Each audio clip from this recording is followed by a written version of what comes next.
I'm going to show you why walking matters more than you think, how it supports longevity at a cellular level, and give you the 3 principles to make it work for you so that you can burn fat effectively and outwalk an early grave. So, what I've learned over the years of helping people get stronger and move better is this. The ones who thrive long term aren't the ones doing the most intense workouts. They're the ones who move consistently, recover well, and build habits they can sustain for decades. And walking? Walking is the anchor habit that makes everything else possible. I want you to think about walking like being the foundation under your dream home, okay? You can build the most lavish manor, complete with a swimming pool, car porch, and my personal favorite, a fully decked out kitchen to host big parties. But if the ground it all exists on is weak or unstable, then the cracks and faults will start showing in and around the house. You'll eventually spend more and more time trying to fix these symptoms of a larger problem, trying to patch it up. But eventually, if you don't address the root problem, the foundation of your dream home, it will come to ruin. So let me break down what walking actually does for your body. Because it isn't just about movement for movement's sake or just burning calories. First, walking is one of the most effective tools for improving glucose control and insulin sensitivity. Every time you walk, especially after a meal, your muscles pull glucose out of your bloodstream to use it as fuel. This happens without needing insulin.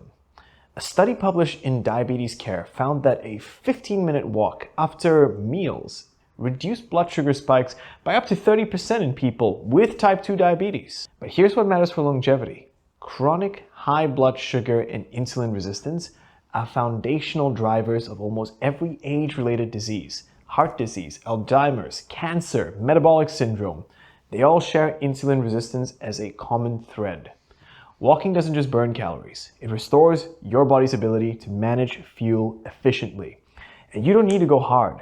Low to moderate intensity walking activates a metabolic pathway that preferentially burns fat and improves mitochondrial function, the energy factories in your cells. Research in cell metabolism showed that regular low-intensity aerobic activity increased mitochondrial density and improved fat oxidation more effectively than sporadic high-intensity efforts. Your body adapts to what you do the most often, not what you do the most hardest. Second, walking is cardiovascular medicine. A meta-analysis published in the British Journal of Sports Medicine analyzed data from over 50,000 people and found that walking just 4,000 steps per day was associated with a significant reduction in all-cause mortality. And every additional 1,000 steps further reduced this risk, up to 10,000 steps, after which the benefits kind of plateaued. But here's the key. It wasn't about hitting the magic number. It was about consistent daily movement that kept the cardiovascular system engaged without overstressing it. Walking lowers blood pressure, improves circulation, strengthens the heart, and reduces arterial stiffness. A recent study in hypertension found that regular walking reduced systolic blood pressure by an average of 4 to 5 points, comparable to some first-line medications, without the side effects. And unlike high-intensity training, walking doesn't spike cortisol or taxes the recovery system. It supports your cardiovascular system without depleting it. Now third, walking protects your joints and keeps your tissues resilient.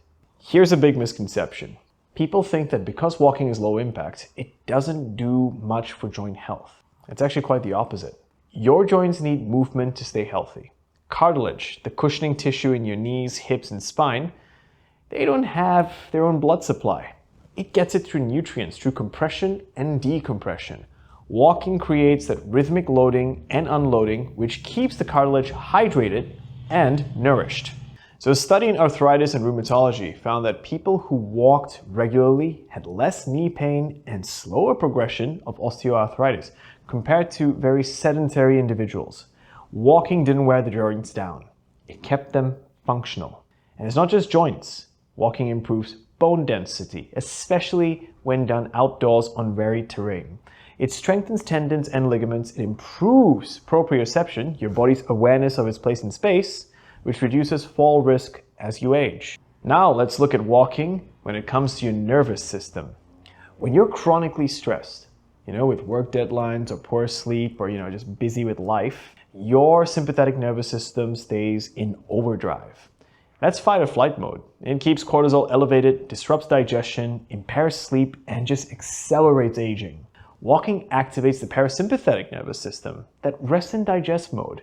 It signals safety to your body. It lowers cortisol, improves heart rate variability, which is a marker of nervous system's resilience, and clears stress hormones from your bloodstream. A study in environmental science and technology found that walking in natural environments like parks, forests, or trails reduced cortisol levels by 16% just after 20 minutes compared to urban or indoor walking. And here's the beautiful part. You don't need to work hard for this to happen. The benefit comes from moving at a pace that allows your body to relax, not one that forces it to perform. So here are the 3 walking principles I'd like you to take away from all of this. Think about them as a foundation, not rules, and these are things that I've used with a lot of my clients. The first principle is consistency and frequency over duration or intensity. Walking once a week for an hour is fine, but it's not what moves the needle. What matters is walking most days, even if it's just for 15 minutes. Why? Well, because your body adapts to patterns, not events. A single long walk doesn't change your metabolic baseline, but 15 minutes after breakfast every day, that retrains your insulin sensitivity, that recalibrates your nervous system, that builds resilience over time. The second principle is appropriate intensity. And for most people, that sometimes means slowing down. You don't need to power walk for this at the moment. You don't need to hit zone 3 or 4 in your heart rate. In fact, for longevity, the sweet spot is zone 2. This is more of a conversational pace. This is where you can sort of talk comfortably without gasping, but singing might be a bit challenging, right? Because zone 2 is where your body builds aerobic capacity, improves mitochondrial function, and trains fat oxidation without triggering a stress response, which is key. Now, research published in the Journal of Physiology found that zone 2 training increased mitochondrial efficiency and improved insulin sensitivity more effectively, get this, than moderate to high intensity interval training when performed regularly. That means walking is much better than those Les Mills HIIT classes for your longevity and your health. And now for principle number 3, context. Where you walk, when you walk, and how you walk. Walking isn't just a metabolic tool, it's a sensory experience. And the environment matters. Walking outdoors, especially in the morning, exposes you to natural light. This regulates your circadian rhythm, improves sleep quality, and boosts the production of vitamin D. Now, a study in sleep health found that morning light exposure advanced sleep onset and improved sleep efficiency in shift workers and people with insomnia. Another thing to consider is the environment. Walking in nature, parks, trails, just some greenery reduces stress more effectively than urban or indoor walking. So I'd like to take a page from this Japanese practice of Shinrin-yoku, forest bathing, because it's been shown to lower cortisol, reduce blood pressure, and improve your mood just after 15 to 20 minutes of walking in nature. Now, how you walk matters too. Walking with intention, heads up, shoulders back, breathing through your nose deeply activates your diaphragm, opens your hips, and engages your core. Slouching forward with your phone while walking, that is just reinforcing the same patterns that cause the pain and stiffness and the sedentary feelings that you have already. So after all of this, here's a couple of things that I just need you to understand. Walking isn't a lesser form of exercise. It's not what you do when you're injured or old or out of shape. It's not a fallback option when you can't do real training. Walking is foundational movement. It is the baseline that allows everything else to work. It allows the house to be built perfectly. You can lift heavy weights, you can sprint, you can train hard. But if you're not walking regularly, you're missing the foundation that keeps your metabolism humming, your joints healthy, your nervous system calm, and your body resilient. So in fact, after this, I'd actually just like you to start. 10 minutes after breakfast or after a meal in general.